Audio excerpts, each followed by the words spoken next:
So today we will be starting with our next act, that is Hindu Succession Act, and this is a very important practice session, so you should understand it really well.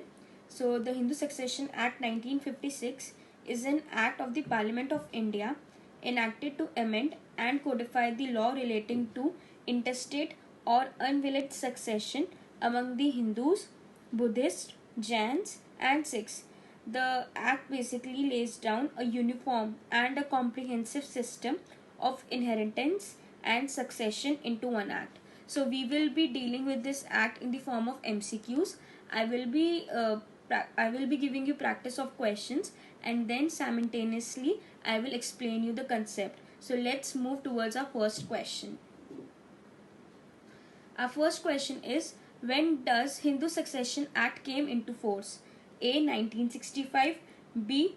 1960, C. 1956, D. 1948. So the correct answer is 17th June 1956, that is option C. Now next question.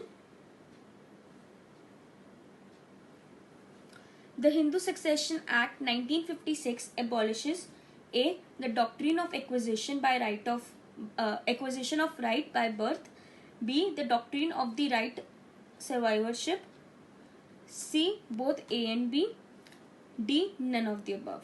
So the correct option is none of these, because in Hindu Succession Act the only thing that it tends to abolish is the limited estate of Hindu women. Now next question. Presumption that the younger survived the elder under section 21 of the Hindu Succession Act 1956 is a presumption of fact, B. presumption of fact and law, C. rebuttable presumption of law, D. irrebuttable presumption of law. So you have to look to section 21 and then you will get your answer, and the answer is rebuttable presumption of law. A rebuttable presumption exists where the law requires a court to presume something is the case until evidence is adduced that proves otherwise.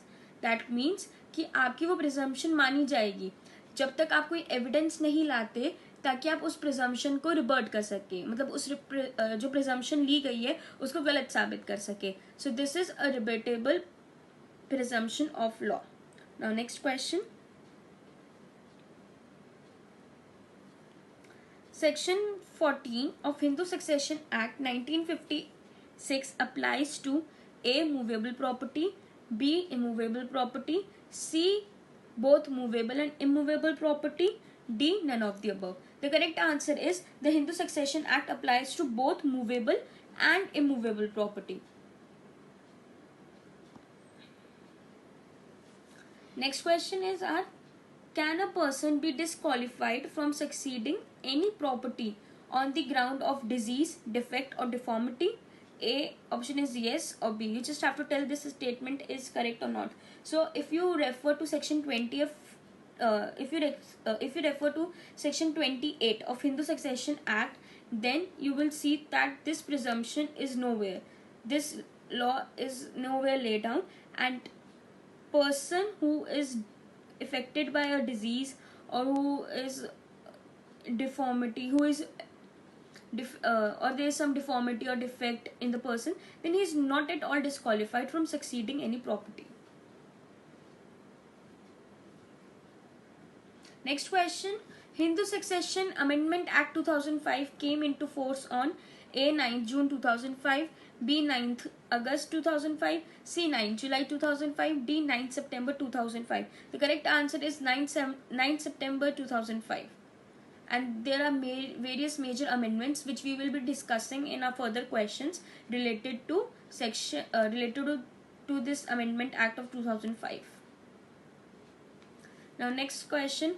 Here HEIR has been defined under A. section 3 subsection D, section 3 subsection E, or section 3 subsection F, or section 3 subsection G.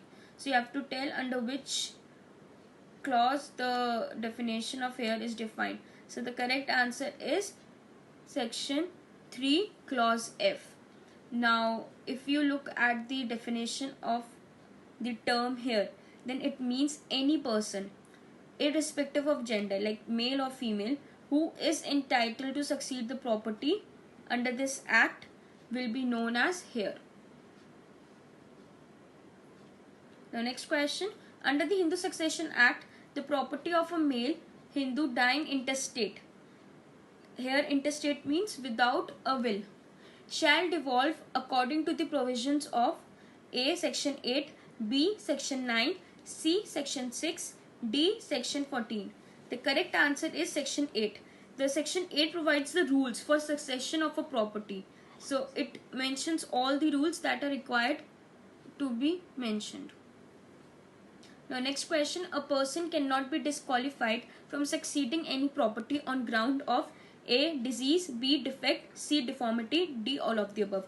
This section we have discussed earlier also. It is section 28, and in section 28 there is no such disqualification which is based on these grounds. So the correct answer is all of the above.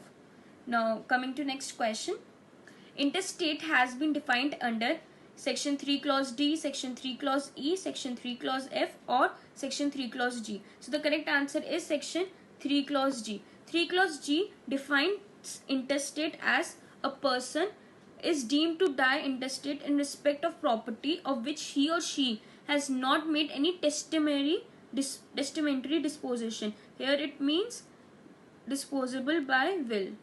So there is no disposition of property done through will. Then that person is known as intestate.